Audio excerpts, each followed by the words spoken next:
अस्सलाम वालेकुम नाज़रीन, आप देख रहे हैं पीसी वर्ल्ड न्यूज़। मैं हूं रिदा सिंधु। रुख करेंगे फैसलाबाद का। डिप्टी कमिश्नर मोहम्मद अली की हिदायत पर असिस्टेंट कमिश्नर अंडर ट्रेनिंग ज़नैरा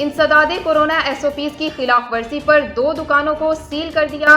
उन्होंने मुख्तलिफ मार्केटों और बाजारों में दुकानों पर सैनिटाइजर की मौजूदगी, समाजी फासला बरकरार रखने के इकदाम और फेस मास्क के इस्तेमाल को चेक किया।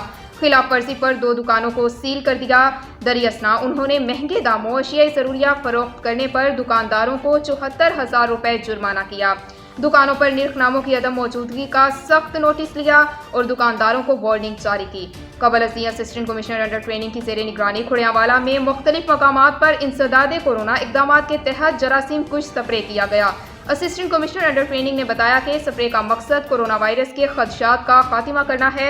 जरासीम कुश स्प्रे का अमल बाकायदगी से जारी है, जिसमें शहरात, पब्लिक इमारात, बाजार, मार्केटें और दीगर अवामी मकामात को डिसइंफेक्ट किया जा रहा है।